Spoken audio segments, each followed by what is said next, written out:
ഹബീബായ നബിയുനാ മുഹമ്മദ് മുസ്തഫ സല്ലല്ലാഹു അലൈഹി വസല്ലം തങ്ങളുടെ സന്നിധിയിലേക്ക് ഒരു സ്വഹാബി കയറി വരികയാണ്. അയാൾ കയറി വന്നുകൊണ്ട് അല്ലാഹുവിന്റെ ഹബീബിനോട് പറഞ്ഞു, യാ റസൂലല്ലാഹ്, അല്ലാഹുവിന്റെ ഹബീബേ, ദുല്ലനി അലാ അമലിൻ ഇദാ അമിൽതുഹു ദഖൽതുൽ ജന്ന. ദുല്ലനി അലാ അമലിൻ, എനിക്ക് ഒരു അമൽ പറഞ്ഞു തരണം യാ റസൂലല്ലാഹ്. ഇദാ അമിൽതുഹു ദഖൽതുൽ ജന്ന, ആ ഒരു കാര്യം ഞാൻ പ്രവർത്തിച്ചാൽ അത് മുഖേന അല്ലാഹുവിന്റെ സ്വർഗത്തിലേക്ക് കടന്നു പോകാൻ കഴിയുമെന്ന്, അല്ലാഹുവിന്റെ സ്വർഗത്തിലേക്ക് കടക്കാൻ പറ്റാവുന്ന ഒരു അമൽ എനിക്ക് പറഞ്ഞു തരണമെന്ന് അയാൾ പറഞ്ഞു. ഹബീബായ നബിയേ, ഞാൻ ധാരാളം മക്കളുള്ള ആളാണ്. പകലന്തിയോളം ജോലി ചെയ്തെങ്കിലേ എനിക്ക് എന്റെ മക്കളെ വളർത്താൻ കഴിയൂ യാ റസൂലല്ലാഹ്. അതുകൊണ്ട് ഒരുപാട് കാര്യങ്ങളൊന്നും എനിക്ക് ചെയ്യാൻ കഴിയില്ല. അങ്ങ് ഒരുപാട് കാര്യങ്ങൾ എന്നോട് പറഞ്ഞാൽ ഒരുപാട് കാര്യങ്ങളൊന്നും എനിക്ക് ചെയ്യാൻ കഴിയില്ല. എനിക്കാണെങ്കിലോ സ്വർഗം കിട്ടണമെന്ന അതിയായ ആഗ്രഹമുണ്ട്, അള്ളാഹുവിന്റെ തൃപ്തിയിലായി ജീവിക്കണമെന്ന അതിയായ താല്പര്യമുണ്ട്. അതുകൊണ്ട് യാ റസൂലല്ലാഹ്, ദുല്ലനി അലാ അമലിൻ ഇദാ അമിൽതുഹു ദഖൽതുൽ ജന്ന, ഒരു കാര്യം എനിക്ക് പറഞ്ഞു തരണം നബിയേ, ആ കാര്യം ഞാൻ ചെയ്താൽ അല്ലാഹുവിന്റെ സ്വർഗത്തിലേക്ക് എനിക്ക് കടന്നു പോകാൻ കഴിയും. മഹാനായ നബിയുനാ റസൂലുള്ളാഹി സ്വല്ലല്ലാഹു അലൈഹി വസല്ലം തങ്ങൾ ആ സ്വഹാബിയോട് പറഞ്ഞു,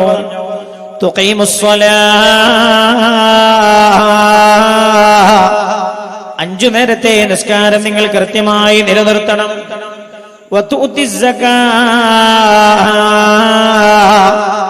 അല്ലാഹു നിർബന്ധമാക്കി കൽപ്പിച്ച സക്കാത്ത് കൊടുക്കേണ്ട അവകാശിയാണോ നിങ്ങളെങ്കിൽ സക്കാത്ത് കൊടുക്കണം.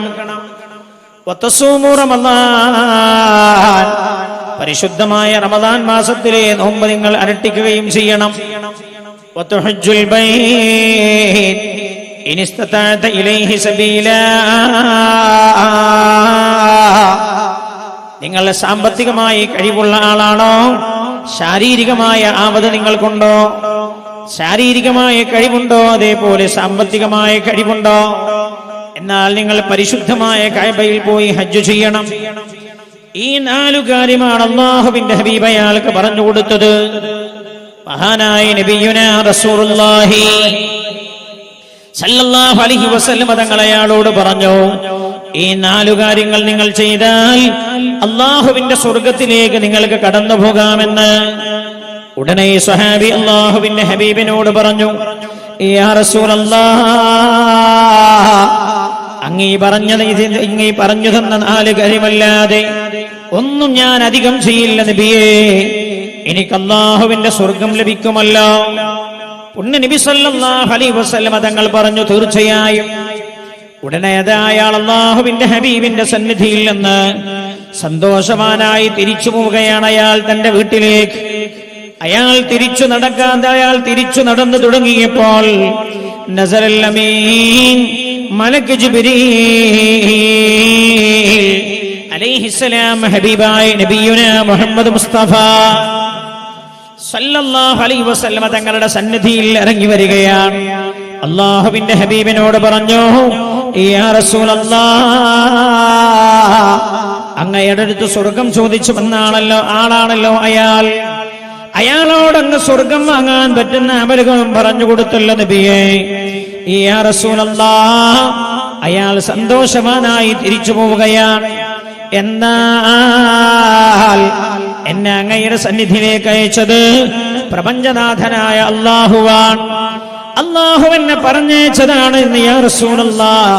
അയാളെ വിളിച്ച് ഒരു കാര്യം അയാളോട് പറയാൻ അല്ലാഹു എന്നോട് കൽപ്പിച്ചിട്ടുണ്ട് എന്ന് ഹബീബായ നബിയുനാ മുഹമ്മദ് മുസ്തഫ സല്ലല്ലാഹു അലൈഹി വസല്ലം തങ്ങൾ മഹാനായ ജിബ്രീൽ അലൈഹിസ്സലാമിനോട് ചോദിച്ചു, എന്താണ് ഞാൻ അയാളോട് പറയേണ്ടത് എന്ന്. ഉടനെ ജിബ്രീൽ അലൈഹിസ്സലാം പറഞ്ഞു, യാ റസൂലല്ലാഹ്, അല്ലാഹുവിന്റെ ഹബീബേ, അല്ലാഹു അങ്ങയോട് അയാളെ തിരിച്ചു വിളിക്കാൻ പറഞ്ഞിട്ടുണ്ട്.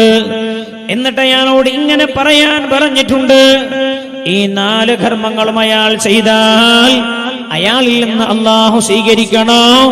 ഒരു ഡിമാൻഡ് കൂടെ ഉണ്ട് എന്ന് പറയണം നബിയേ. അള്ളാഹു അറിയിച്ചതാണത്. യാ റസൂലല്ലാഹ്, അയാളോടങ്ങ് പറയേണ്ടത്, ഈ 4 കാര്യം അങ്ങ് ചെയ്താൽ നിങ്ങൾക്ക് സ്വർഗം ലഭിക്കണോ? മാലം യഉഖ വാലിദൈഹി, അയാൾ അയാളുടെ മാതാപിതാക്കളെ വെറുപ്പിക്കാതിരിക്കണം എന്നത് അതിന്റെ ഡിമാൻഡാണെന്ന് പറഞ്ഞു കൊടുക്കണേ എന്ന് മഹാനായ നബിയുന മുഹമ്മദ് മുസ്തഫ സല്ലല്ലാഹു അലൈഹി വസല്ലം തങ്ങൾ ആ സ്വഹാബിയെ തിരിച്ചു വിളിക്കുകയാണ്. അയാളോട് പറഞ്ഞു, സഹോദരാ, അങ്ങൊന്ന് തിരിച്ചു വരുവെന്ന്. മഹാനായ നബിയുന റസൂലുള്ളാഹി സല്ലല്ലാഹു അലൈഹി വസല്ലം തങ്ങൾ തിരിച്ചു വിളിച്ചപ്പോൾ അയാൾ നേരെ അല്ലാഹുവിന്റെ ഹബീബിന്റെ സന്നിധിയിലേക്ക് തിരിച്ചു വരികയാണ്. പുണ്യ നബി സല്ലല്ലാഹു അലൈഹി വസല്ലം തങ്ങൾ അയാളോട് പറഞ്ഞു, സഹോദരാ, അങ്ങ് സ്വർഗം ചോദിച്ചാണല്ലോ എന്റെ അടുത്ത് വന്നത്. സ്വർഗം വാങ്ങാൻ പറ്റാവുന്ന അമലുകളും ഞാൻ നിങ്ങൾക്ക് പറഞ്ഞു തന്നല്ലോ. കുറെയൊന്നും എനിക്ക് ചെയ്യാൻ കഴിയില്ല എന്ന് നിങ്ങൾ പറഞ്ഞപ്പോഴാണല്ലോ 4 കർമ്മങ്ങൾ ഞാൻ നിങ്ങൾക്ക് പറഞ്ഞു തന്നത്. അങ്ങ് ആ സന്തോഷം കോട്ട് തിരിച്ചു പോവുകയായിരുന്നല്ലോ. പക്ഷേ അങ്ങന്റെ സന്നിധിയിൽ നിന്ന് തിരിച്ചു നടന്നപ്പോൾ ജിബ്രീൽ അലൈഹിസ്സലാമിന്റെ അടുത്തിറങ്ങി വന്നു. എന്നിട്ട് അങ്ങയോട് ഇങ്ങനെ പറയാ, പ്രപഞ്ചനാഥനായ അല്ലാഹു കൽപ്പിച്ചിട്ടുണ്ട്. ഈ സ്വഹാബി ചോദിച്ചു, എന്താ നബിയേ അല്ലാഹുവിന്റെ കൽപ്പന? പുണ്യ നബി സല്ലല്ലാഹു അലൈഹി വസല്ലം തങ്ങൾ പറഞ്ഞു, സ്വർഗം വാങ്ങാൻ ഞാൻ നിങ്ങളോട് പറഞ്ഞല്ലോ, നിസ്കാരം നിലനിർത്തണമെന്ന്, സകാത്ത് കൊടുക്കണമെന്ന്, നോമ്പ് നോൽക്കണമെന്ന്, ഹജ്ജ് ചെയ്യണേ എന്ന് ഞാൻ നിങ്ങളോട് പറഞ്ഞല്ലോ. അല്ലാഹു പറഞ്ഞിരിക്കുകയാണ്, അങ്ങയുടെ നിസ്കാരം അല്ലാഹു സ്വീകരിക്കണോ, നോമ്പ് അല്ലാഹു സ്വീകരിക്കണോ, സകാത്ത് അല്ലാഹു സ്വീകരിക്കണോ, അങ്ങ് ചെയ്യുന്ന ഹജ്ജ് അല്ലാഹു സ്വീകരിക്കണോ? ഒരു ഡിമാൻഡ് ഉണ്ട് എന്ന് അല്ലാഹു നിങ്ങളോട് പറയാൻ പറഞ്ഞിട്ടുണ്ട്. ഈ സ്വഹാബി ചോദിച്ചു, എന്താ നബി ഡിമാൻഡ്? പുണ്യ നബി സല്ലല്ലാഹു അലൈഹി വസല്ലം തങ്ങൾ പറഞ്ഞു കൊടുക്കുകയാ, മാലം തഉഖ വാലിദൈഹി, അങ്ങയുടെ വാപ്പയെ ഉമ്മയെ വെറുപ്പിക്കരുത് എന്ന് അല്ലാഹു പറഞ്ഞിട്ടുണ്ട്. വാപ്പയും ഉമ്മയും നിങ്ങൾ വെറുപ്പിച്ചാൽ നിങ്ങൾ ചെയ്യുന്നൊരമലും അല്ലാഹു സ്വീകരിക്കുകയില്ല എന്ന് അല്ലാഹു നിങ്ങളെ അറിയിക്കാൻ പറഞ്ഞിട്ടുണ്ട് എന്ന് ഹബീബായ നബിയുനാ റസൂലുള്ളാഹി സല്ലല്ലാഹു അലൈഹി വസല്ലം പരിശുദ്ധ റമദാനെ കുറിച്ച് ഒരു പ്രവിശാലമായ ചർച്ച ഈ സദസ്സിൽ കഴിയില്ലല്ലോ. വളരെ പ്രധാനപ്പെട്ട ഒരു കാര്യമാണ് ഞാൻ ഓർമ്മപ്പെടുത്തുന്നത്. അല്ലാഹുവിന്റെ ഹബീബ സ്വഹാബിയോട് പറഞ്ഞത്, നിങ്ങൾ ചെയ്യുന്ന ഏത് അമലും അല്ലാഹു സ്വീകരിക്കണോ. റമദാനിലെ നോമ്പായാലും നിസ്കാരമായാലും ഹജ്ജായാലും സക്കാത്തായാലും മാതാവിനെയും പിതാവിനെയും വെറുപ്പിക്കാതിരിക്കണേ എന്ന്. എന്തിനാ ഞാൻ ഈ വിഷയം അവിടെ ഓർമ്മപ്പെടുത്തിയത്? വാപ്പയോട് അകന്നു നിൽക്കുന്ന ആരെങ്കിലും ഈ സദസ്സിലുണ്ടോ? ഉമ്മയോട് പിണങ്ങി നിൽക്കുന്നവരുണ്ടോ? വാപ്പയെ വെറുപ്പിച്ചവരുണ്ടോ? ഉമ്മയെ വേദനിപ്പിച്ചവരുണ്ടോ? അവർക്ക് ഈ വഅദ് കഴിയുന്നവരെ ഇവിടെ ഇരിക്കാവുന്നതാണ്. വഅദ് കഴിഞ്ഞാൽ നമ്മൾ ദുആയിലേക്ക് കടക്കും. ദുആയുടെ സമയത്ത് അവരെവിടെ ഇരിക്കാൻ പാടില്ല. വഅദ് കഴിഞ്ഞാൽ അവർക്ക് എഴുന്നേറ്റ് പോകാവുന്നതാണ്. ദുആ ചെയ്യുന്ന സദസ്സിൽ ഉമ്മയെയും ഉപ്പയെയും വെറുപ്പിച്ച ഒരാളുണ്ടായാൽ പോലും രാജാതിരാജനായ അല്ലാഹു ആ സദസ്സിൽ ദുആക്ക് ഉത്തരം നൽകില്ല. ഹബീബായ നബിയുനാ മുഹമ്മദ് മുസ്തഫ സല്ലല്ലാഹു അലൈഹി വസല്ലം തങ്ങളാ പറഞ്ഞത്, നോമ്പ് അല്ലാഹു സ്വീകരിക്കാൻ, പരിശുദ്ധമായ റമദാനിൽ നമ്മൾ നോക്കുന്ന നോമ്പ് സ്വീകരിക്കാൻ, തറാവീഹ് അല്ലാഹു ഖബൂൽ ചെയ്യാൻ, നമ്മൾ ഓതുന്ന പരിശുദ്ധമായ ഖുർആൻ അല്ലാഹു സ്വീകരിക്കാനുള്ള ഡിമാൻഡ് വാപ്പയെയും ഉമ്മയെയും വെറുപ്പിക്കാതിരിക്കലാണ് എന്ന് അല്ലാഹുവിന് ഒരു പൊതുവായ തത്വമുണ്ട് എന്ന് നബിയുനാ റസൂലുള്ളാഹി സല്ലല്ലാഹു അലൈഹി വസല്ലം. എന്താണ് അല്ലാഹുവിന്റെ പൊതുവായ തത്വം? അത് അല്ലാഹുവിന്റെ ഒരു ഇക്വേഷനാണത്. എന്താണത്? അല്ലാഹുവിന്റെ ഹബീബ് പഠിപ്പിച്ചല്ലോ, ഫീ റിളൽ വാലിദൈൻ വസുഖ്തുല്ലാഹി ഫീ സുഖ്തിൽ വാലിദൈൻ. അല്ലാഹുവിന്റെ തൃപ്തി ഫീ റിദൽ വാലിദൈൻ, മാതാവിന്റെയും പിതാവിന്റെയും തൃപ്തിയിലാണ് എന്ന്. അല്ലാഹു ഒരാളുടെ കാര്യത്തിൽ തൃപ്തനാകണോ, മാതാവിന്റെയും പിതാവിന്റെയും പൊരുത്തം അയാൾ കരഗതമാക്കണേ എന്ന്. ഫീ സുഖ്തിൽ വാലിദൈൻ, അല്ലാഹുവിന്റെ കോപം മാതാപിതാക്കളുടെ കോപത്തിലാണ് എന്ന്. ഉമ്മയും ഉപ്പയും ഒരാളെ വെറുത്തു എന്ന് പറഞ്ഞാൽ അതിന്റെ അർത്ഥം അല്ലാഹു അയാളെ വെറുത്തിരിക്കുന്നു എന്നാണ്. ആലോചിക്കണേ നിങ്ങൾ. ഞാനിത് കളി പറയില്ല, വെറുതെ ലാഘവത്തോടെ എന്തെങ്കിലും പറയുകയില്ല, ഗൗരവത്തോടെ ഓർമ്മപ്പെടുത്തുകയാണ്. ഉമ്മയും ഉപ്പയും പിണങ്ങി നിൽക്കുന്ന ആരെങ്കിലും ഈ സദസ്സിലുണ്ടോ? വാപ്പയോട് പെരുമാറ്റം മോശമായവരാരെങ്കിലും ഈ സദസ്സിലുണ്ടോ? ഉമ്മയെ ഹൃദയം വേദനിപ്പിച്ച ആരെങ്കിലും ഈ സദസ്സിലുണ്ടോ? ഇന്നു തന്നെ പോയി പൊരുത്തപ്പെടിപ്പിക്കണേ. റമദാന് മുന്നൊരുക്കമായി ചെയ്യേണ്ട ഒരു കാര്യം അതാണ്. ഒരുപാട് കാര്യങ്ങളുണ്ട് പറയാൻ. ഏറ്റവും പ്രധാനമായ ഒരു കാര്യം അതാണ്. മഹാനായ നബിയുനാ മുഹമ്മദ് മുസ്തഫ സല്ലല്ലാഹു അലൈഹി വസല്ലം വെറുതെ പറയുകയില്ല, ഇത് അല്ലാഹുവിന്റെ ഹബീബ് നബിയുനാ റസൂലുള്ളാഹി സല്ലല്ലാഹു അലൈഹി വസല്ലം തങ്ങളുടെ പ്രിയപ്പെട്ട സ്വഹാബിയാണ് അബ്ദുല്ലാഹ് ബിൻ അബ്ബാസ് റളിയല്ലാഹു അൻഹുമാ. ആരാണ് അബ്ദുല്ലാഹ് ബിൻ അബ്ബാസ് റളിയല്ലാഹു അൻഹുമാ? ഹബീബായ നബിയുനാ റസൂലുള്ളാഹി സല്ലല്ലാഹു അലൈഹി വസല്ലം തങ്ങളുടെ പ്രിയപ്പെട്ട ഇളയ അബ്ബാസ് റളിയല്ലാഹു അൻഹുവിന്റെ മകനാണ് അബ്ദുല്ലാഹ് ബിൻ അബ്ബാസ് റളിയല്ലാഹു അൻഹുമാ. മഹാനായ നബിയുനാ റസൂലുള്ളാഹി സല്ലല്ലാഹു അലൈഹി വസല്ലം തങ്ങളുടെ ദുആ ലഭിച്ച ലോക വിശ്രുതനായ സ്വഹാബിയായ പണ്ഡിതനാണ് അബ്ദുല്ലാഹ് ബിൻ അബ്ബാസ് റളിയല്ലാഹു അൻഹുമാ. അല്ലാഹുവിന്റെ ഹബീബ് വഫാത്താകുമ്പോൾ അബ്ദുല്ലാഹ് ബിൻ അബ്ബാസ് റളിയല്ലാഹു അൻഹുമയുടെ പ്രായം 13 വയസ്സാണ്. കൊച്ചു പ്രായത്തിലേ അല്ലാഹുവിന്റെ ഹബീബിന്റെ കൂടെ നടന്ന് ഇൽമ പഠിച്ച മഹാനാ അബ്ദുല്ലാഹ് ബിൻ അബ്ബാസ് റളിയല്ലാഹു അൻഹുമാ. മഹാനായ അബ്ദുല്ലാഹ് ബിൻ അബ്ബാസ് റളിയല്ലാഹു അൻഹുമാ പരിശുദ്ധ ഖുർആൻ ഒരു വ്യാഖ്യാനം പറഞ്ഞുവെന്ന് പറഞ്ഞാൽ അതാണല്ലോ പണ്ഡിത ലോകം അംഗീകരിക്കാറുള്ളത്. അല്ലാഹുവിന്റെ ഹബീബ് ദുആ ചെയ്തു കൊടുത്തതാണല്ലോ, അല്ലാഹുവേ എന്റെ ഈ പൊന്നമോനെ നീ ലോക വിശ്രുതനായ പണ്ഡിതനാക്കണേ എന്ന്. മഹാനായ അബ്ദുല്ലാഹ് ബിൻ അബ്ബാസ് റളിയല്ലാഹു അൻഹു വഫാത്തായത് ത്വായിഫിലാണ്. മഹാനവർകൾ വഫാത്തായി, ജനാസ കുളിപ്പിച്ചു, നമസ്കാരം നടന്നുകൊണ്ടിരിക്കവേ വിദൂരത്തു നിന്നൊരു വെള്ളപ്പക്ഷി പറന്നു വന്ന് മഹാനവർകളുടെ ജനാസയിൽ കഫംപുടയിലേക്ക് അങ്ങ് കടന്നുവെന്നാണ് ചരിത്രം.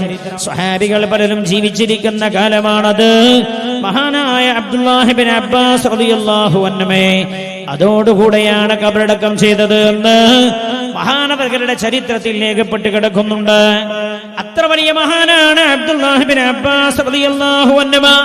മഹാനവറുകൾ പറയുകയാണ്, പരിശുദ്ധമായ ഖുർആനിൽ 3 ആയത്തുകളുണ്ട്. 3 ആയത്തുകളുണ്ട് ഖുർആനിൽ. മഖറൂനത്തും ബിസലാത്ത്. ആ 3 ആയത്തുകളിൽ അല്ലാഹു രണ്ട് കാര്യങ്ങൾ പറഞ്ഞിട്ടുണ്ട്. ഓരോ ആയത്തിലും അല്ലാഹു 2 കാര്യങ്ങൾ അല്ലാഹു പറഞ്ഞിരിക്കുന്നത്. ആ 2 കാര്യങ്ങളും അല്ലാഹു കബൂൽ ചെയ്യണോ, 2 കാര്യവും ഒരാൾ ചെയ്യണോ. ആ ഓരോ ആയത്തിലും പറഞ്ഞ 2 കാര്യങ്ങളിൽ ഒരു കാര്യം ഒരാൾ ചെയ്തു, മറ്റേ കാര്യം അയാൾ ചെയ്തില്ല എങ്കിൽ ചെയ്ത കാര്യവും അല്ലാഹു അയാളിൽ നിന്ന് സ്വീകരിക്കുന്നതല്ല. മഹാനായ അബ്ദുല്ലാഹ് ബിൻ അബ്ബാസ് റളിയല്ലാഹു അൻഹു എണ്ണുകയാണ്. 1 അത്തിഉല്ലാഹ്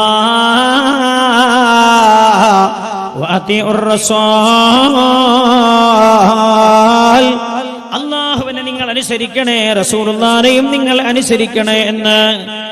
ഫമൻ അതാ അല്ലാഹ, അപ്പോൾ ഒരാൾ അല്ലാഹുവിനെ അനുസരിച്ചു, വലം യുതിഉർ റസൂൽ, റസൂലുള്ളാഹിനെ അനുസരിച്ചില്ല എങ്കിൽ ലം തുഖബൽ മിൻഹു തഅതുഹു ലില്ലാഹ്, അല്ലാഹുവിനെ അയാൾ ചെയ്ത തഅത്ത്, അല്ലാഹുവിനെ വഴിപ്പെട്ടത് അയാളിൽ നിന്ന് അല്ലാഹു സ്വീകരിക്കുന്നതല്ല എന്ന്. മഹാനായ അബ്ദുല്ലാഹ് ഇബ്നു അബ്ബാസ് റളിയല്ലാഹു അൻഹു പറയുകയാണ്, അല്ലാഹുവിനെ ഒരാൾ വഴിപ്പെട്ടു, റസൂലുള്ളാഹിനെ വഴിപ്പെട്ടില്ല എങ്കിൽ അല്ലാഹുവിനെ വഴിപ്പെട്ടതും അയാളിൽ നിന്ന് അല്ലാഹു സ്വീകരിക്കില്ല. റസൂലുള്ളാഹിനെ വഴിപ്പെടുത്താത്തത് കാരണം എന്ന്. രണ്ടാമത്തെ ആയത്തേതാ? അഖീമുസ് സ്വലാഹ വആതുസ് സകാത്ത്. നിസ്കാരം നിങ്ങൾ നിലനിർത്തണേ, സകാത്ത് നിങ്ങൾ കൊടുത്തു വീട്ടണേ എന്ന്. ഫമൻ അഖാമസ് സ്വലാഹ, അപ്പോൾ ഒരാൾ നിസ്കാരം നിലനിർത്തി, വലം യുതിസ് സകാത്ത് അയാൾ കൊടുത്തു വീട്ടിയില്ല എങ്കിൽ ലം തുഖ്ബൽ മിൻഹു സ്വലാത്തുഹു, അയാളുടെ നിസ്കാരവും അയാളിൽ നിന്ന് അല്ലാഹു സ്വീകരിക്കില്ല എന്ന് നബിയുനാ റസൂലുള്ളാഹി സ്വല്ലല്ലാഹു അലൈഹി വസല്ലം തങ്ങളുടെ പ്രിയപ്പെട്ട സ്വഹാബി അബ്ദുല്ലാഹ് ഇബ്നു അബ്ബാസ് റളിയല്ലാഹു അൻഹു. ഒരാൾ നിസ്കാരം നിലനിർത്തി, സകാത്ത് അയാൾ കൊടുത്തു വീട്ടിയില്ല, എന്നാൽ അയാൾ നിസ്കരിച്ച നിസ്കാരവും അയാളിൽ നിന്ന് അല്ലാഹു സ്വീകരിക്കില്ല. എന്നാൽ മൂന്നാമത്തെ ആയത്തേതാ? അനിഷ്കുർലി വലിവാലിദൈക്, നീ എനിക്ക് നന്ദി ചെയ്യണേ, നിന്റെ മാതാപിതാക്കൾക്കും നന്ദി ചെയ്യണേ എന്ന്. അനിഷ്കുർലി വലിവാലിദൈക്, നീ എനിക്ക് നന്ദി ചെയ്യണേ, നിന്റെ മാതാപിതാക്കൾക്കും നന്ദി ചെയ്യണേ എന്ന്. ഫമൻ ശകറല്ലാഹ്, അപ്പോൾ ഒരാൾ അല്ലാഹുവിനെ നന്ദി ചെയ്തു, വലം യശ്കുർലി വാലിദൈ, മാതാപിതാക്കളെ അയാൾ നന്ദി ചെയ്തില്ല, അല്ലാഹുവിനെ ചെയ്യാനുള്ള എല്ലാ കടപ്പാടുകളും അയാൾ ചെയ്തു കൊടുത്തോ, മാതാപിതാക്കൾക്ക് ചെയ്തു കൊടുക്കാനുള്ള കടപ്പാട് അയാൾ ചെയ്തു കൊടുത്തില്ല എങ്കിൽ അല്ലാഹുവിനെ ചെയ്ത കടപ്പാട് അല്ലാഹു അയാളിൽ നിന്ന് സ്വീകരിക്കില്ല എന്ന് അബ്ദുല്ലാഹ് ഇബ്നു അബ്ബാസ് റളിയല്ലാഹു അൻഹു. അതീവ ഗൗരവമുള്ള വിഷയമാണിത്. വാപ്പയോ ഉമ്മയോ നല്ല ബന്ധത്തിലല്ലാതെ മരിച്ചുപോയ ആരെങ്കിലും ഈ സദസ്സിലുണ്ടോ? അവരുടെ കാര്യം കട്ടമാ, അവരുടെ കാര്യം ബേജാറില്ല, അവരുടെ കാര്യം വലിയ കഷ്ടാണ്. വെറുതെ പറഞ്ഞല്ലത്. ഉസ്താദേ, എന്തെങ്കിലും ചെയ്യാൻ പറ്റുമോ? ഇനി മഞ്ചേരിയിൽ ക്ലാസ് എടുത്തുകൊണ്ടിരുന്ന സമയത്താണ്, മഞ്ചേരിയിലെ ഹജ്ജ് ക്ലാസ് എടുത്തുകൊണ്ടിരിക്കുന്ന സമയത്താണ് ക്ലാസ് കഴിഞ്ഞ പാട് ഒരാൾ എഴുന്നേറ്റ് നിന്ന് വന്ന് പറഞ്ഞത്, ഉസ്താദേ, വാപ്പയും ഉമ്മയും വെറുത്ത അവസ്ഥയിൽ മരിച്ചു പോയിട്ടുണ്ടെങ്കിൽ ഹജ്ജിന് പോയിട്ടും കാര്യമില്ല എന്നാണല്ലോ നിങ്ങൾ പറഞ്ഞത്. വല്ല മാർഗവുമുണ്ടോ എന്ന് ഹബീബായ നബിയുനാ റസൂലുള്ളാഹി സല്ലല്ലാഹു അലൈഹി വസല്ലം തങ്ങൾ എന്താണ് ചെയ്യാൻ പറ്റുക എന്ന് പുണ്യനബി പറഞ്ഞിട്ടുണ്ട്. സമയം നമ്മളെ അനുവദിച്ചാൽ അവസാന ഭാഗത്ത് നമ്മളത് പറയും. അല്ലാഹു തൗഫീഖ് ചെയ്യുമാറാകട്ടെ. ഹബീബായ നബിയുനാ റസൂലുള്ളാഹി സല്ലല്ലാഹു അലൈഹി വസല്ലം തങ്ങളുടെ പ്രിയപ്പെട്ട സ്വഹാബി അബ്ദുല്ലാഹ് ഇബ്നു അബ്ബാസ് റളിയല്ലാഹു അൻഹു പറഞ്ഞത് മൂന്നാമത്തെ ആയത്ത്, അനിഷ്കുർലി വലിവാലിദൈ, നിങ്ങൾ എനിക്ക് നന്ദി ചെയ്യണേ, അല്ലാഹുവിനും നന്ദി ചെയ്യണേ എന്ന്, മാതാപിതാക്കൾക്കും നന്ദി ചെയ്യണേ എന്ന് അല്ലാഹു പറഞ്ഞു. ഫമൻ ശകറല്ലാഹ്, ഒരാൾ അല്ലാഹുവിനെ നന്ദി ചെയ്തു, വലം യശ്കുർലി വാലിദൈ, മാതാപിതാക്കൾക്ക് നന്ദി ചെയ്തില്ല എങ്കിൽ ലം യുഖ്ബൽ മിൻഹു ശുക്റുഹു ലില്ലാഹ്, അല്ലാഹുവിനെ അയാൾ നന്ദി ചെയ്തത് അയാളിൽ നിന്ന് അല്ലാഹു സ്വീകരിക്കില്ല എന്ന് നബിയുനാ റസൂലുള്ളാഹി സല്ലല്ലാഹു അലൈഹി വസല്ലം. എന്തുകൊണ്ട് അല്ലാഹു സ്വീകരിക്കില്ല? അല്ലാഹു തന്നെയല്ലേ പറയണ്ടേ. സദേ അല്ലാഹുവിന് ഞാൻ നിസ്കരിച്ചു, നോമ്പ് നോറ്റോ, വാപ്പയും ഉമ്മയും ഞാനുമായി ചെറിയ പിണക്കമുണ്ടായി, അല്ലാഹുവിന് നിസ്കാരവും നോമ്പും വേണ്ട എന്ന് അല്ലാഹു പറയാനുള്ള കാരണം എന്ത് എന്ന് ഞാനല്ലല്ലോ പറയേണ്ടത്, അല്ലാഹുവല്ലേ. രാജാതിരാജനായ അല്ലാഹു തന്നെ പറഞ്ഞു തരുന്നുണ്ട്. ഹബീബായ നബിയുനാ മുഹമ്മദ് മുസ്തഫ സല്ലല്ലാഹു അലൈഹി വസല്ലം.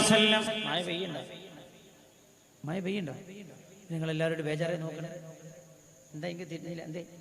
കാറ്റ് വന്നോട്ടെ. ചൂടെടുക്കില്ലേ? ഞങ്ങൾക്ക് ഇല്ലേ? ചൂടെടുക്കില്ലേ? കാറ്റ് വന്നാൽ അൽഹംദുലില്ലാ നല്ല തണുപ്പ് കിട്ടും. മഴ പെയ്താലോ അൽഹംദുലില്ലാ. നിങ്ങളെല്ലാവരും നോക്കി പേടിപ്പിക്കല്ലേ. മഴ പെയ്യട്ടെ. നിങ്ങളെല്ലാവരും കൂടി നോക്കിയാൽ ചിലപ്പോൾ കാറ് മേടിച്ചു പോകും. മഴ പെയ്തോട്ടെ, എന്നൊന്നും വിഷയമില്ല. മഴ പെയ്താലും ഞാൻ മഴ എന്ന് പറയും. അള്ളാഹു കബൂൽ ചെയ്യട്ടെ. നിങ്ങൾക്ക് പറയും ഉസ്താദേ നിങ്ങൾ നല്ല സ്റ്റേജിൽ ഉണ്ടെങ്കിൽ പറഞ്ഞതിന് എന്താണ്, അത് വേണം നിങ്ങൾ പൊളിച്ചോളി, കുഴപ്പമില്ല. ഷോക്ക് ഇല്ലെങ്കിൽ നിങ്ങൾ പൊളിക്കാൻ ഞാൻ പറയും. അനെ അറബികളൊക്കെ മഴ പെയ്താൽ പുറത്തേക്ക് ഓടലാണ് അല്ലേ? ഗൾഫ് ജോലി ചെയ്ത ആളുകളിൽ ഇവിടെ മഴ പെയ്താൽ അറബികൾ എന്ത് ചെയ്യാൻ? പുറത്തേക്ക് വരും. നമ്മൾ മഴ ചെയ്താൽ ഒത്തുപോകും. നമ്മൾ ചെയ്യണല്ലേ ശരി, ഓല് ചെയ്യണ ശരി. എന്തുകൊണ്ട്? ഹബീബായ റസൂലുള്ളാഹി സല്ലല്ലാഹു അലൈഹി വസല്ലം തങ്ങൾ സാധാരണ മഴ ഇങ്ങനെ പെയ്യുമ്പോൾ വെളിയിൽ ഇറങ്ങിയിട്ട് ഇങ്ങനെ പറയത്രേ, മഴ കൊണ്ട് പറയും റഹ്മ റഹ്മ റഹ്മ റഹ്മ, അല്ലാഹുവിന്റെ റഹ്മത്താണെന്ന് റസൂലുള്ളാഹി പറയുമായിരുന്നു. അല്ലാഹുവേ ഗുണകരമായ മഴ ഞങ്ങൾക്ക് നീ നൽകി അനുഗ്രഹിക്കണേ അല്ലാഹ്. പറയാമീൻ. അല്ലാഹുവേ ഗുണകരമായ മഴ നൽകി നീ അനുഗ്രഹിക്കണേ അല്ലാഹ് എന്ന് റബ്ബിനോടെപ്പോഴും നമ്മൾ ദുആ ചെയ്യണം. ഞാൻ പറയുന്നത്, എന്തുകൊണ്ട് വാപ്പയും ഉമ്മയും വെറുപ്പിച്ചാൽ അല്ലാഹു അമലുകൾ സ്വീകരിക്കില്ല എന്ന് പറഞ്ഞു? അല്ലാഹു തന്നെയാണല്ലോ പറഞ്ഞു തരേണ്ടത്. ഹബീബായ നബിയുനാ മുഹമ്മദ് മുസ്തഫ സല്ലല്ലാഹു അലൈഹി വസല്ലം തങ്ങളിലൂടെ അല്ലാഹു അതിന്റെ കാരണങ്ങൾ നമ്മെ പഠിപ്പിച്ചിട്ടുണ്ട്. റബ്ബാണല്ലോ നമ്മുടെ സൃഷ്ടാവ്, അല്ലാഹുവാണല്ലോ നമ്മുടെ സൃഷ്ടാവ്. എന്നാൽ അല്ലാഹു നമ്മെ സൃഷ്ടിക്കാൻ ഉപയോഗിച്ച മാധ്യമമാണ് നമ്മുടെ മാതാവും പിതാവും എന്നാണ് അല്ലാഹു പറഞ്ഞത്. അതുകൊണ്ട് തന്നെ ഉമ്മയാരാ ഉപ്പയാരാണെന്ന് അല്ലാഹു ഖുർആനിലൂടെ പറഞ്ഞു പഠിപ്പിച്ചു തന്നിട്ടുണ്ട്. പരിശുദ്ധമായ ഖുർആനിൽ 6236 ആയത്തുകളാണ് ആകെ ഉള്ളത്. ആകെ ഉള്ളത് 6236 ആയത്തുകൾ. അല്ലാഹുവിന്റെ ആയത്തുകളിൽ എന്തൊക്കെ കാര്യങ്ങൾ മനുഷ്യലോകത്തോട് പറയാനുണ്ട്. എന്നാൽ 6236 ആയത്തുകൾക്കിടയിൽ ഉമ്മയാരാ ഉപ്പയാരാ എന്ന് അല്ലാഹു പറഞ്ഞു പഠിപ്പിച്ചു തന്നിട്ടുണ്ട്. നോക്കൂ നിങ്ങൾ, പിതാവിനും മാതാവിനും ഗുണം ചെയ്യണം എന്ന് അല്ലാഹു പറഞ്ഞെടുത്ത് അവർ നിങ്ങളോട് ഗുണം ചെയ്തതിന് പകരം നിങ്ങൾ ഗുണം ചെയ്യണം എന്നല്ല. അങ്ങനെയല്ല അല്ലാഹു പറഞ്ഞത്. മാതാവിനും പിതാവിനും ഗുണം ചെയ്യണേ എന്ന് പറഞ്ഞ ആയത്തിന്റെ ശൈലി എങ്ങനെ എന്നറിയുമോ നിങ്ങൾക്ക്? വഖളാ റബ്ബുക وقضى ربك ألا تعبدوا إلا إياه وبالوالدين إحسانا. وقضى ربك നിന്റെ രക്ഷിതാവായ അല്ലാഹു വിധിച്ചിരിക്കുന്നു എന്ന് ഖുർആൻ. അല്ലാഹു പറയാൻ വഖളാ റബ്ബുക, ഇത് നിന്റെ രക്ഷിതാവായ അല്ലാഹുവിന്റെ ജഡ്ജ്മെന്റ് ആണ് എന്നാ ഖുർആൻ പറയുന്നത്. ഇത് ജഡ്ജ്മെന്റ് ആണ്, വിധിയാണ്. ആരാ വിധികർത്താവ്? അല്ലാഹുവാണ്. അല്ലാഹുവിന്റെ ജഡ്ജ്മെന്റ് ആണെന്ന് പറഞ്ഞാൽ അപ്പീലില്ല എന്നാണ് ആ പറഞ്ഞതിന്റെ അർത്ഥം. ഒരിക്കൽ മാതാപിതാക്കളോട് തെറ്റിനിന്ന ഒരു പിതാവിനോട് തെറ്റിനിന്ന മക്കൾ പിതാവുമായി നല്ല ബന്ധത്തിലല്ല. ആ മക്കളെ വിളിച്ചു സംസാരിച്ചു, പിതാവിനെ നിങ്ങൾ നോക്കണേ എന്നൊക്കെ പറഞ്ഞു. ഈ മക്കൾ ചെയ്തെന്താണെന്നറിയോ? പിതാവിനെ വീട്ടിന്റെ അകത്ത് കെട്ടിയിട്ടിട്ട് പിതാവിന്റെ സ്വത്ത് മുഴുവൻ എഴുതി വാങ്ങി ഇയാളെ വീട്ടിൽ നിന്ന് പുറത്താക്കി. ഈ വിഷയം ഗൗരവമായി നടന്നപ്പോ ആ മക്കളെ വിളിച്ചിട്ട് പറഞ്ഞു, അപ്പയെ നിങ്ങൾ സംരക്ഷിക്കണേ എന്ന്. ആ സമയത്ത് ഈ മക്കൾ പറഞ്ഞൊരു മറുപടിയുണ്ട്, അതെ വാപ്പയെ ഞങ്ങൾ നോക്കൂല. ആ വാപ്പ ഞാൻ ചോദിച്ചു എന്തുകൊണ്ട്? അവർ പറഞ്ഞു, ആ തന്തയുടെ മക്കളായി ഞങ്ങൾ ജനിച്ചുവെന്നല്ലാതെ ഞങ്ങളും അയാളും തമ്മിലൊരു ബന്ധമില്ല എന്ന്. അയാളുടെ മക്കളായി ഞങ്ങൾ ജനിച്ചുവെന്നല്ലാതെ ഞങ്ങൾക്ക് അയാളൊന്നും ചെയ്തു തരേണ്ടത് ചെയ്തു തന്നിട്ടില്ല എന്ന് ഖുർആൻ. അല്ലാഹു പറയാണ്, വാപ്പ നിങ്ങൾക്ക് ചെയ്തു തന്നോ ചെയ്തു തന്നില്ലേ? ഉമ്മ നിങ്ങൾക്ക് ചെയ്തു തന്നോ ചെയ്തു തന്നില്ലേ? അതാ വിഷയത്തിൽ പ്രശ്നമേ അല്ല. വഖളാ റബ്ബുക അല്ലാ തഅബുദൂ ഇല്ലാ ഇയ്യാഹ്, അല്ലാഹു അല്ലാതെ വേറൊരാളെയും ആരാധിക്കരുത് എന്ന് അല്ലാഹു വിധിച്ചിരിക്കുകയാണ്. വബിൽ വാലിദൈനി ഇഹ്സാനാ, പിതാവിനും മാതാവിനും നിങ്ങൾ ഗുണം ചെയ്യണേ എന്നും അല്ലാഹു വിധിച്ചിരിക്കുകയാണ്. അല്ലാഹുവിന്റെ ജഡ്ജ്മെന്റ് ആണ്. അതുകൊണ്ട് അതിന്റെ മുമ്പിൽ ന്യായങ്ങളില്ല എന്ന് ഖുർആൻ. ന്യായങ്ങളില്ല എന്ന് ഖുർആൻ. സാധേ എന്റെ വാപ്പാന്റെ നാവ് ശരിയില്ല, എന്റെ ഉമ്മാന്റെ സ്വഭാവം ശരിയില്ല, എന്റെ ഉമ്മാന്റെ നാവ് മുറിച്ചാലേ എന്റെ കുടുംബത്തിൽ സമാധാനം ഉണ്ടാവൂ. എടാ, മിണ്ടിപ്പോകരുത് എന്ന് അല്ലാഹു പറയുന്നത്. അല്ലാഹുവിന്റെ വിധിയ, അല്ലാഹുവിന്റെ ജഡ്ജ്മെന്റ്. എന്താ ഒന്നാമത്തെ ജഡ്ജ്മെന്റ്? അല്ലാഹുവിനെ അല്ലാതെ വേറെ ആരെയും ആരാധിക്കരുത് എന്ന്. വബിൽ വാലിദൈനി ഇഹ്സാനാ, വാപ്പാക്കും ഉമ്മാക്കും ഗുണം ചെയ്യണേ എന്നും. നിങ്ങൾ നിസ്കരിക്കണം, അതെന്റെ ജഡ്ജ്മെന്റാണ്. ഖുർആൻ മുഴുവൻ പറഞ്ഞാൽ നിങ്ങൾ കിട്ടില്ല. നിങ്ങൾ നോമ്പ് നോൽക്കണേ, അതെന്റെ വിധിയാണ്. എവിടെയ ശൈലിയിൽ അല്ലാഹു പറഞ്ഞിട്ടില്ല. നിങ്ങൾ സകാത്ത് കൊടുക്കണേ, അത് ഞാൻ നിങ്ങളുടെ മേൽ ഖളാ, ഞാൻ വിധിച്ചതാണ് എന്നെവിടെയും കാണില്ല. അല്ലാഹു മാതാപിതാക്കൾക്ക് ഗുണം ചെയ്യണേ എന്ന് പറഞ്ഞെടുത്താണ് അല്ലാഹു ഈ ശൈലി സ്വീകരിച്ചിരിക്കുന്നത്. എന്താ കാരണം? ഇമാം അബൂ ഹനീഫത്തുൽ കുഫി റളിയല്ലാഹു അൻഹു മഹാനവറുകൾ അതുകൊണ്ടാണല്ലോ പറഞ്ഞത്, പിതാവിനും മാതാവിനുമെതിരെ ഒരാൾ പരാതി കൊടുത്താൽ ആ പരാതി പോലും കേൾക്കാൻ പാടില്ല. ഇമാം അബൂ ഹനീഫത്തുൽ കുഫി റളിയല്ലാഹു അൻഹുവിന്റെ മദ്ഹബ് അനുസരിച്ച് ഒരാൾ പിതാവിനെതിരെ കേസ് കൊടുത്തു, ഉമ്മാക്കെതിരെ പെറ്റീഷൻ കൊടുത്തു. പത്രത്തിൽ ഏതോ ഒരു പെണ്ണ് അച്ഛനമ്മക്കെതിരെ പോലീസ് സ്റ്റേഷനിൽ പോയി കേസ് കൊടുത്ത് പെറ്റീഷൻ കൊടുത്തു വരുമ്പോ ഒരു വാർത്തല്ലേ ഇന്നലെ, എന്താ എസ് ഐ ഇടങ്ങാറാക്കി ലൈംഗിക ചുവയുള്ള വർത്താനം പറഞ്ഞു എസ് ഐ എന്ന് പറഞ്ഞ എസ് ഐക്കെതിരെ പരാതി കൊടുത്തൊരു പ്രശ്നമുണ്ട് ഇന്നലെ. അവിടെയും കേട്ടില്ല നിങ്ങള്? അച്ഛനമ്മക്കെതിരെ പരാതി കൊടുക്കാൻ പോയ മോള്.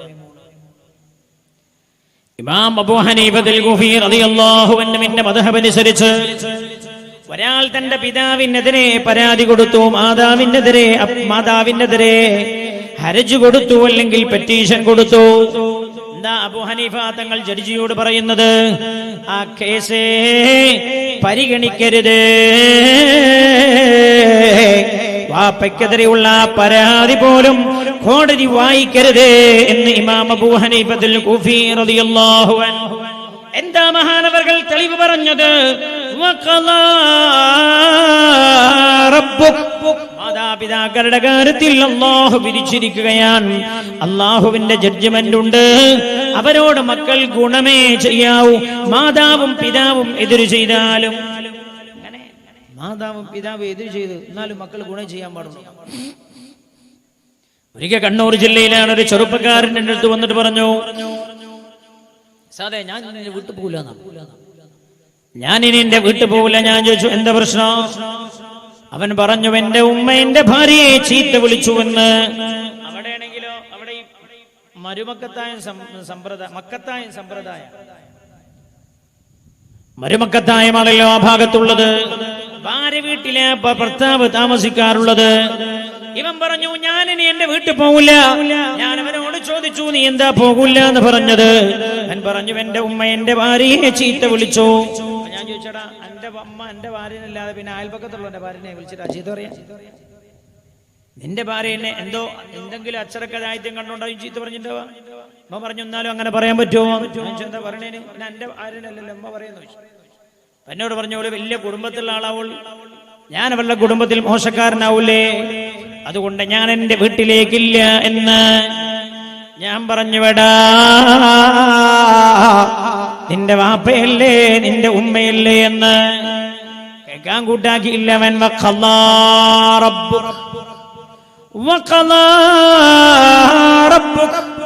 മാതാവിന്റെയും പിതാവിന്റെയും കാര്യത്തിൽ അല്ലാഹുവിന്റെ ജഡ്ജ്മെന്റ് ആണ് അവരോട് ഗുണം ചെയ്യണേ എന്ന്. എന്തുകൊണ്ട്? വാപ്പാര അമ്മാരാന്ന് ഖുർആൻ ഇങ്ങനെ പറഞ്ഞു പഠിപ്പിച്ചതല്ലോ. എല്ലാം കൂടെ പറയാനുള്ള സമയം നമ്മുടെ മുമ്പിലില്ലല്ലോ. ഞാൻ പറഞ്ഞ സമയത്തിനകം ഞാൻ എന്റെ ബയാൻ അവസാനിപ്പിക്കുന്നതാ. എന്താ ഖുർആൻ പറഞ്ഞത്? ഇത് ചെറിയ കാര്യമില്ല. ഞാൻ ഈ വേല കേൾക്കുന്ന ആൾക്കാരോട് പറയാം, ഉമ്മാനോടും വാപ്പാനോടും നല്ല ബന്ധത്തിലില്ലാത്ത ആരെങ്കിലും സദസ്യരുണ്ടോ? ഓല് പോയി നന്നാവണം എന്ന്. നോമ്പിന്റെ തലേന്നല്ല, 4 ദിവസം കൂടി കഴിഞ്ഞോട്ടെ, ഞാൻ പറയാനുള്ള കൂടി പറഞ്ഞിട്ട് പുറത്തും ചോദിക്കാം. അങ്ങനല്ല, അന്ന് തന്നെ മരിച്ചോ പോണത് നേരെ നരകത്തിൽ. അല്ലാഹുവിനെന്തിനങ്ങനെയുള്ള ആളുകളുടെ നോമ്പ്? അല്ലാഹുവിനെന്തിനങ്ങനെ ആളുകളുടെ സുജൂദുകൾ? അല്ലാഹു എന്തിനാ അങ്ങനെയുള്ള ആളുകളുടെ ഹജ്ജുകൾ? ആരാണ് ഉമ്മ എന്ന് ഉപ്പ എന്ന് ഖുർആൻ പറഞ്ഞു പഠിപ്പിക്കുകയാണ്. വവസ്സൈനൽ ഇൻസാന ബിവാലിദൈ, മാതാപിതാക്കളോട് ഗുണം ചെയ്യണം എന്ന് അല്ലാഹു നിങ്ങളോട് വസിയ്യത്ത് ചെയ്യുകയാണ്. ഈ വിഷയത്തിലെ ഖുർആന്റെ പ്രയോഗം അങ്ങനെ. വവസ്സൈനൽ ഇൻസാൻ, അല്ലാഹു പറയാ ഇത് നിങ്ങളോടുള്ള എന്റെ വസിയ്യത്താ, നിങ്ങൾ നിങ്ങളുടെ മാതാപിതാക്കളോട് ഗുണം ചെയ്യണേ എന്ന്. എന്നിട്ട് ഉമ്മയാരാ എന്ന് അല്ലാഹു പല സ്ഥലങ്ങളിൽ വിശദീകരിക്കുന്നുണ്ട്. 2 സ്ഥലങ്ങളിൽ 2 രീതിയിലാണ് അല്ലാഹു വിശദീകരിച്ചത്. ഒന്ന് അല്ലാഹു പറഞ്ഞു തരാ, ഹമലതുഹാ ഉമ്മുഹു കുർഹാ വവദഅതുഹു കുർഹാ. അല്ലാഹു പറയാ നിങ്ങളുടെ മാതാവ് നിങ്ങളെ ഗർഭം ചുമന്നത് പ്രയാസങ്ങൾക്കുമേൽ പ്രയാസം സഹിച്ചുകൊണ്ടാണ്. പ്രയാസം സഹിച്ചാരടാ നിന്റെ ഉമ്മ നിന്നെ ഗർഭം ചുമന്നത്. ഉമ്മയെ കുറിച്ച് പഠിക്കാൻ അല്ലാഹു പറഞ്ഞു തന്നത് 3 ഘട്ടങ്ങൾ പരിശോധിക്കുവാനാ, പഠിക്കാനാ. ഏതൊരാളോടും പറയാ ഉമ്മയെ കുറിച്ച് മനസ്സിലാക്കാൻ നിങ്ങൾ 3 ഘട്ടങ്ങൾ മനസ്സിലാക്കിയാൽ മതി. അതിൽ ഒന്ന് ഗർഭകാലഘട്ടമാണ്, പിന്നെയോ പ്രസവമാണ്, പിന്നെ മുലയൂട്ടുന്ന കാലമാ. ഈ 3 കാലം നിങ്ങൾ പഠിച്ചാൽ ഒരാൾക്കും ഒരു കുട്ടിക്കും തന്നെ ഉമ്മയോട് ഉമ്മയെ വേദനിപ്പിക്കാനോ ഉമ്മയോട് അപമര്യാദയായി പെരുമാറാനോ കഴിയില്ല എന്ന് പ്രപഞ്ചനാഥനായ അല്ലാഹു പറഞ്ഞു തരികയാണ്. അതിൽ ഒന്ന് പ്രയാസങ്ങൾക്കുമേൽ പ്രയാസം സഹിച്ച നിങ്ങളുടെ മാതാവ് നിങ്ങളെ ഗർഭം ചുമന്നത്.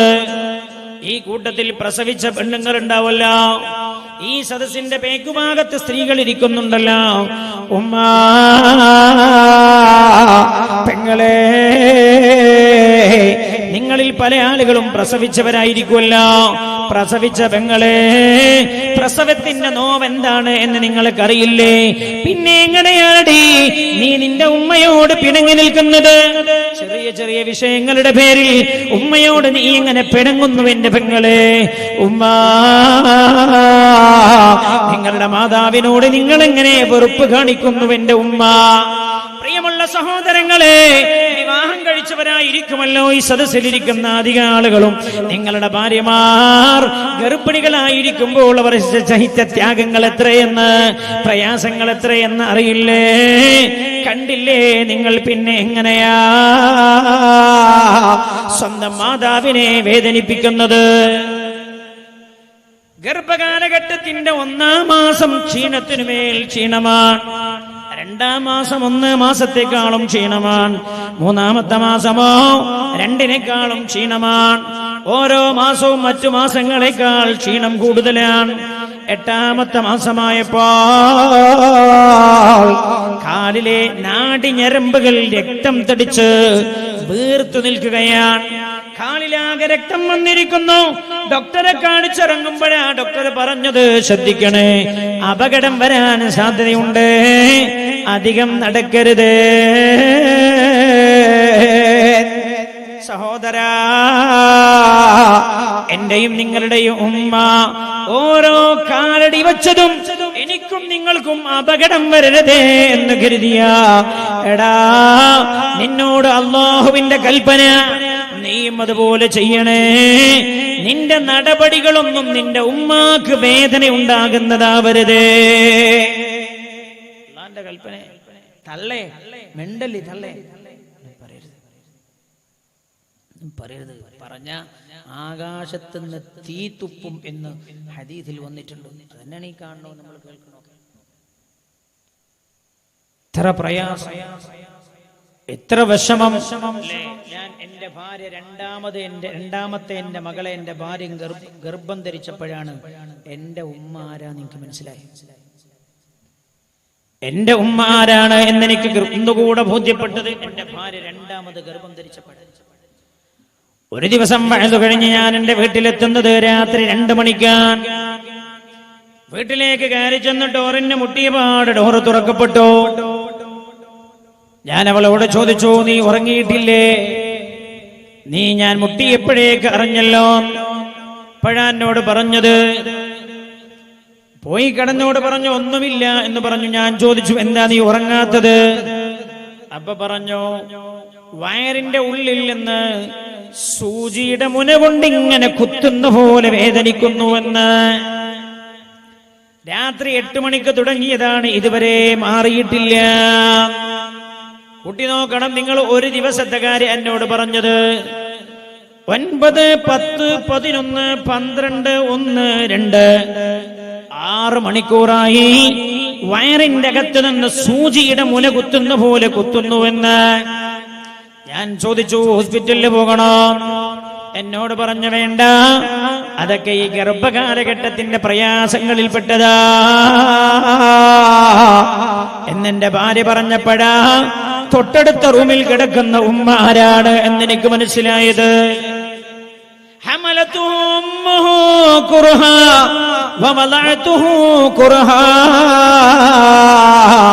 അല്ലാഹുവിന്റെ ഖുർആനാ പറഞ്ഞു തരുന്നത്. ഒരു 5 or 10 മിനിറ്റ് കൊണ്ട് ഈ ഗർഭകാലഘട്ടത്തിന്റെ പ്രയാസം പറഞ്ഞു തീർക്കാവതല്ല. ഈ നിക്കട്ടത് പറഞ്ഞു തരാനും കഴിയില്ല.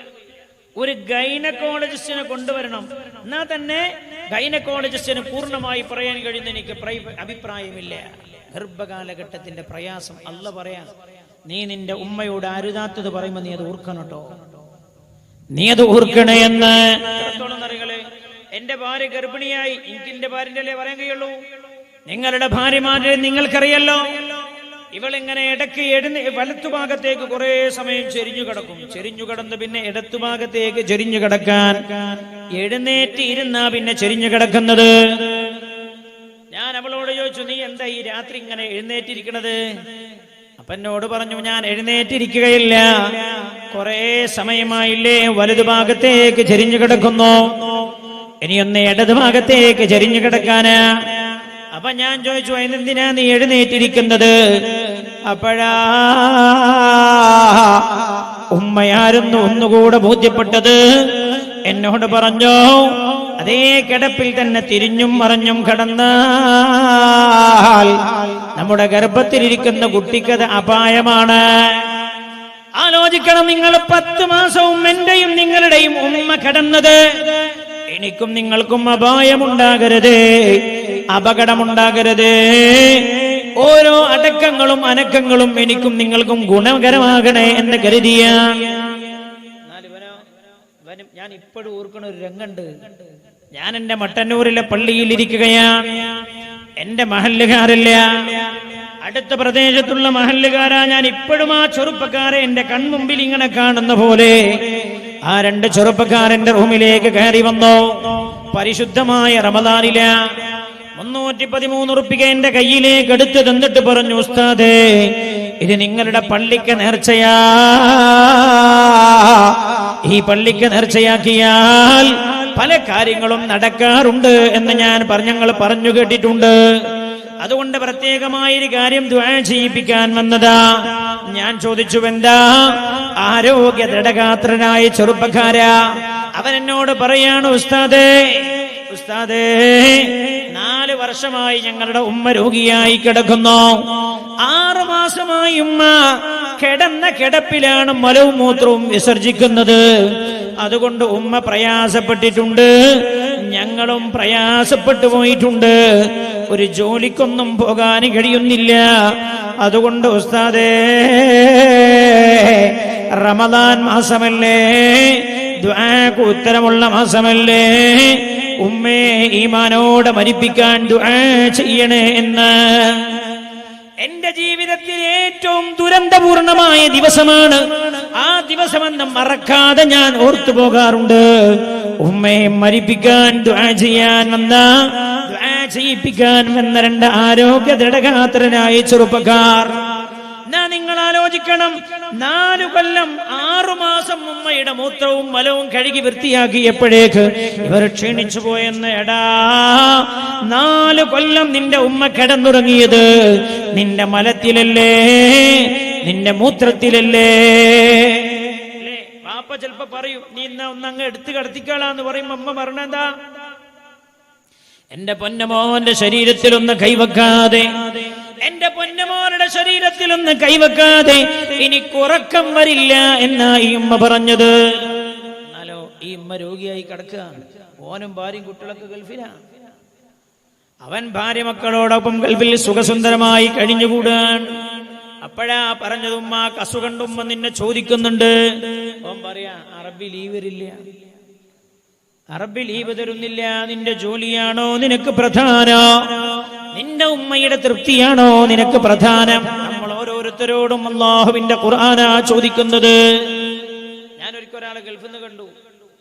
അയാൾ 5 കൊല്ലമായി ഗൾഫിലാ, നാട്ടിൽ പോയില്ല. ഞാൻ ചോദിച്ചു, വാപ്പിമ്മയൊന്നുമില്ലേ? ആ വാപ്പിമ്മ കണ്ടു. അപ്പൊ ഞാൻ ചോദിച്ചു, നിങ്ങൾ നാട്ടിൽ പോയില്ലേ? 5 കൊല്ലത്തിൽ എപ്പോഴെങ്കിലും ഒരു 1-2 ദിവസത്തിന് പോയി വരുന്നു. ഞാൻ ചോദിച്ചാൽ എന്താ അങ്ങനെ?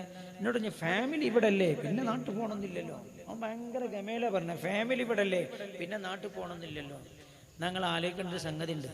ഞാൻ 16 കൊല്ലം മുമ്പ് എൻ്റെ ആദ്യത്തെ ഹജ്ജിന് പോണ സമയത്ത് ഞാൻ എൻ്റെ ഹജ്ജിനുള്ള ഇഹ്റാമിൻ്റെ തുണിയും കാര്യമായിട്ട് മാത്രമല്ല പോയി. അന്നൊരു വാപ്പ എൻ്റെ കയ്യിൽ ഒരു കത്തേൽപ്പിച്ചിരുന്നു. ആ വാപ്പ കഴിഞ്ഞ കൊല്ലം മരിച്ചുപോയി. ആ വാപ്പ കഴിഞ്ഞ വർഷം മരിച്ചുപോയി. ആദ്യത്തെ ഹജ്ജിന് ഞാൻ പോകാനൊരുങ്ങുമ്പോഴാണ് ഒരു വാപ്പൻ്റെ റൂം വന്നു. അയാളൊരു കത്ത് എന്നിട്ട് പറഞ്ഞു, സാറേ നിങ്ങൾ മക്കത്തേക്ക് ഹജ്ജിന് പോയില്ലേ? ഞാൻ ആദ്യമായിട്ട് ഹജ്ജിന് പോകാം, എനിക്കിത് പിടിപാടൊന്നുമില്ല മക്ക. എന്നോട് പറഞ്ഞു, ഇതെന്റെ മോനുള്ള കത്താണ്. ഞാൻ അപ്പോഴോട് പറഞ്ഞു, കുറച്ചോനെ നിങ്ങളെ മോനെ എവിടെ നിങ്ങൾക്ക് അറിയില്ല. എന്നോട് ഞാൻ ഉസ്താദത്തിന്റെ പുറത്തൊരു നമ്പർ എഴുതിയിട്ടുണ്ട്. നിങ്ങൾ മക്കയിൽ ചെന്ന ആദ്യത്തെ ഉംറയൊക്കെ കഴിഞ്ഞ് നിങ്ങൾ ക്ഷീണമൊക്കെ മാറിയിട്ട് ശേഷം ഉസ്താദ് കത്തൊന്നെടുക്കുക. എന്നിട്ട് ഈ കത്തിന്റെ പുറത്തൊരു നമ്പറുണ്ട്. ആ നമ്പറിൽ ഒന്ന് വിളിക്കണം, അതെന്റെ മകനാണ്. ആ മോന് ഈ കത്ത് കൊടുക്കണം. ആയിക്കോട്ടെ, ഞങ്ങൾ ചെയ്തോളാം. ഇയാൾ റൂമിൽ നിന്ന് പുറത്തിറങ്ങിയാൽ പിന്നെ റൂമിന്റെ അകത്തേക്ക് തന്നെ കയറി. റൂമിന്റെ അകത്തേക്ക് കയറിയിട്ട് പിന്നെയും അയാൾ എന്നോട് പറയാൻ, ഞാൻ നിങ്ങളോട് പറയണ്ടേന്ന് ഇങ്ങനെ ആലോചിച്ചു, പിന്നെ എനിക്ക് പറയലാൻ നല്ലതെന്ന് തോന്നിയോട് കയറിയതാ. ഞാൻ ചോദിച്ചു, എന്താ? എന്നോട് പറഞ്ഞു, ഉസ്താദേ ആ കത്തിൽ ഞാൻ എഴുതിയത് എന്റെ മോൻ ആദ്യം ജോലിക്ക് പോയി മക്കത്ത്. 2 കൊല്ലം കഴിഞ്ഞ് 2 കൊല്ലം കഴിഞ്ഞ് അവൻ വന്നു. ഞങ്ങൾ നല്ലൊരു കല്യാണം ചെയ്ത് കൊടുത്തു. 5 മാസം നിന്നു, പിന്നെ തിരിച്ചുപോയി. തിരിച്ചുപോയതിന്റെ 6 മാസം കഴിഞ്ഞിട്ട് പിന്നെയും വന്നു. ആദ്യത്തെ തവണ പോയിട്ട് 2 കൊല്ലം കഴിഞ്ഞിട്ടാണ് വന്നത്. കല്യാണം കഴിച്ചു പോയി. 6 മാസം കഴിഞ്ഞപ്പോൾ വന്നു. അവന്റെ ഭാര്യന്റെ പാസ്പോർട്ടൊക്കെ ശരിയാക്കിയിട്ട് അവൻ തിരിച്ചുപോയി. പിന്നെ 2 മാസം കഴിഞ്ഞ് പിന്നെയും അവൻ തിരിച്ചു വന്നു. അവന്റെ ഭാര്യനെയും കൂട്ടിപ്പോയി. ഈ വാപ്പ പറയാം, പോയിട്ട് 5 കൊല്ലമായി ഉസ്താദേ. ഓൻ അവിടെ ഒരു കുട്ടിയൊക്കെ ഉണ്ടായിരുന്നു. ഞങ്ങളോട് പലരും പറഞ്ഞു, ഓൻ ഇതുവരെ വീട്ടിലൊന്ന് വന്നിട്ടില്ല. ഓന് ഞങ്ങളെ കാണാൻ പൂതിയില്ലെങ്കിലും ഞങ്ങൾക്ക് അവനെ കാണാൻ പൂതിയുണ്ട്. അതുകൊണ്ട് ഉസ്താദ് ഓനോടൊന്ന് വരാൻ പറയണം. ഓൻ്റെ അമ്മ എന്നും കരച്ചിലാണ്. 10-32 വയസ്സുള്ളൊരു ചെറുപ്പക്കാരനെ വിളിച്ച് കരയാണ്.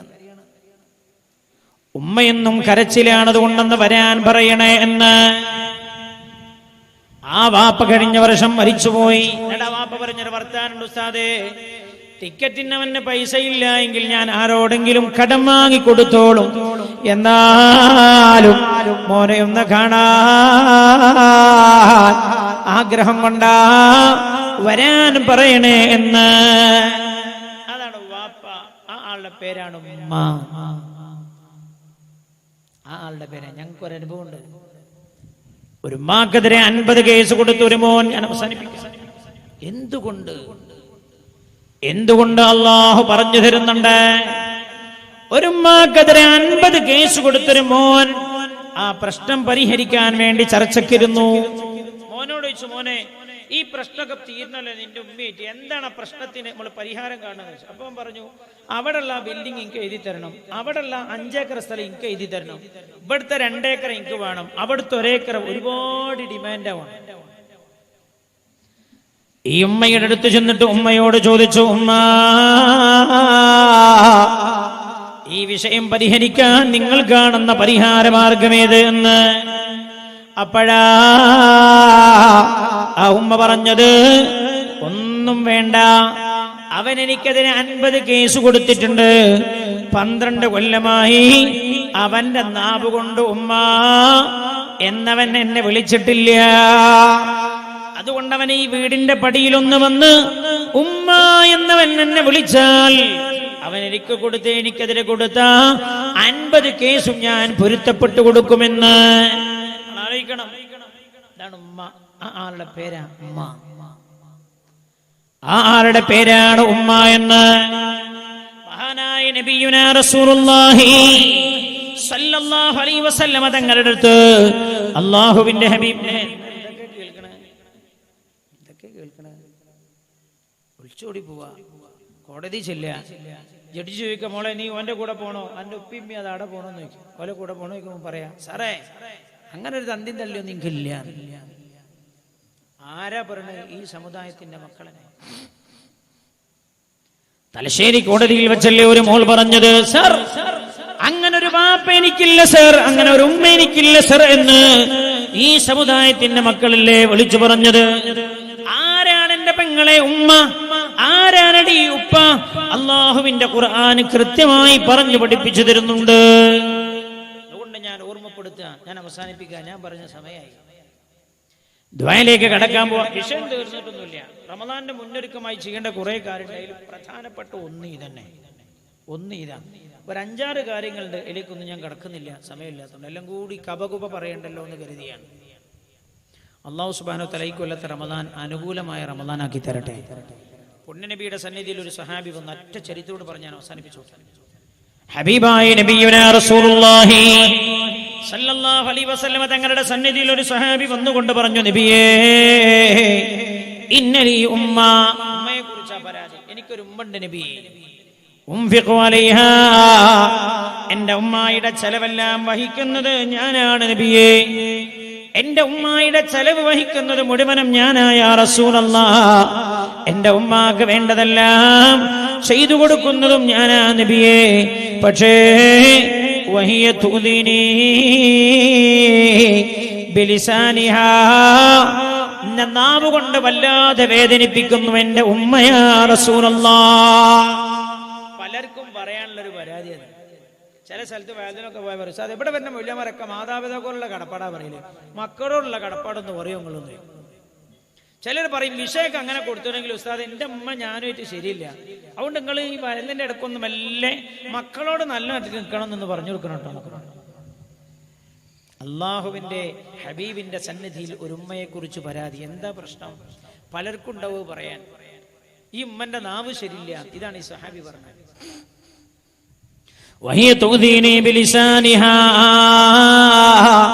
ഉമ്മ അവരുടെ നാവ് കൊണ്ട് എന്നെ വല്ലാതെ ബുദ്ധിമുട്ടിക്കുന്നു എന്ന് ഹബീബായ നബിയുനാ റസൂലുള്ളാഹി സല്ലല്ലാഹു അലൈഹി വസല്ലം തങ്ങളോട് ഈ സ്വഹാബി പറഞ്ഞു, നബിയേ അതുകൊണ്ട് എന്റെ ഉമ്മായുടെ സ്വഭാവം ഒന്ന് നന്നാവാൻ അങ്ങൊന്ന് വിളിച്ച് ഉപദേശിക്കണേ യാ റസൂലല്ലാഹ്, ഞാൻ എന്ത് ചെയ്യണം നബിയേ എന്ന് ഈ സ്വഹാബി ചോദിച്ചപ്പോഴാ അല്ലാഹുവിന്റെ ഹബീബ് പറഞ്ഞത്, ലൗ ഖതഅത ലഹമക, നിന്റെ ഉമ്മ ഒരു കത്തിയെടുത്തോ, എന്നിട്ട് നിന്റെ ശരീരത്തിൽ നിന്ന് നിന്റെ മാംസങ്ങൾ ഇങ്ങനെ കഷ്ടമായി അരിഞ്ഞെടുത്തു. നല്ല കേൾക്കണേ, ഉമ്മാനെ കുറിച്ചും വാപ്പാനെ കുറിച്ചും പരാതി പറയുന്ന മനുഷ്യന്മാരുണ്ട്. എന്താ ഒരു പറയാ, സാറേ നിങ്ങൾ പറഞ്ഞ കൂട്ടത്തിലൊന്നുമല്ല എന്റെ അമ്മ, എന്റെ അമ്മാന്റെ നാവാദ്യം അടക്കാൻ കഴിയണം, എന്നാലേ എന്റെ കുടുംബത്തിൽ ഒരു മണ്ടാവുള്ളൂ എന്നൊക്കെ പറയും. മിണ്ടരുതടാ, മിണ്ടാൻ പാടില്ല. നിന്റെ ഉമ്മാക്കെതിരെ ഉപ്പാക്കെതിരെ കാമാ പറയാൻ നിനക്ക് അവകാശമില്ല എന്ന് അല്ലാഹുവിന്റെ ഹബീബ് ഈ സ്വഹാബിയോട് പറയുകയാണ്. ലൗ ഖതഅത ലഹമക, നിന്റെ ഉമ്മ ഒരു കത്തിയെടുത്തിട്ട് നിന്റെ ശരീരത്തിന്റെ മാംസഭാഗങ്ങൾ ഇങ്ങനെ മുറിച്ചെടുത്തു എന്ന് വിചാരിക്കുക, എന്നാൽ പോലും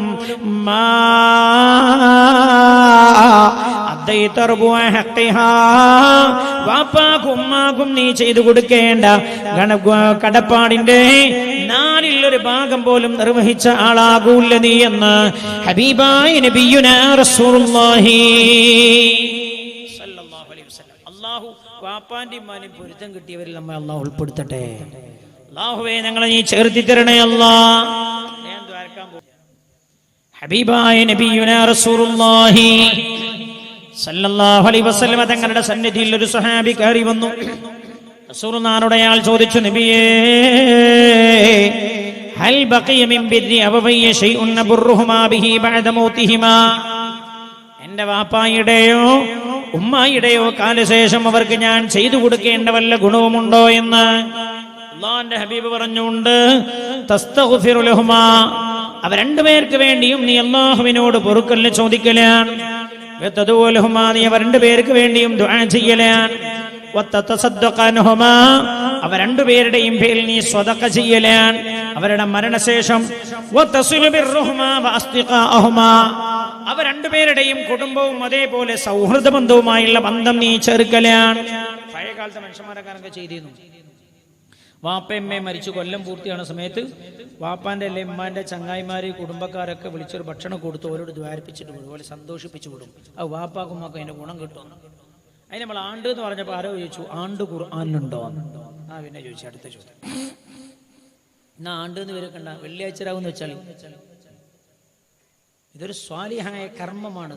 ഹദീസിൽ പഠിപ്പിച്ചിരിക്കുന്നത്. അതേ വാപ്പാക്കും ഉമ്മാക്കും സദഖ ചെയ്യാം.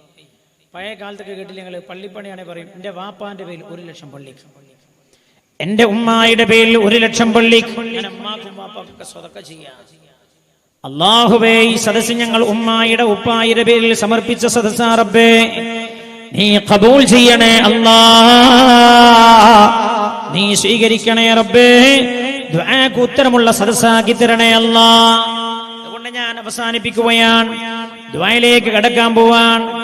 ഏറ്റവും നല്ലൊരു സദസ്സിലാണ് നമ്മളുള്ളത്.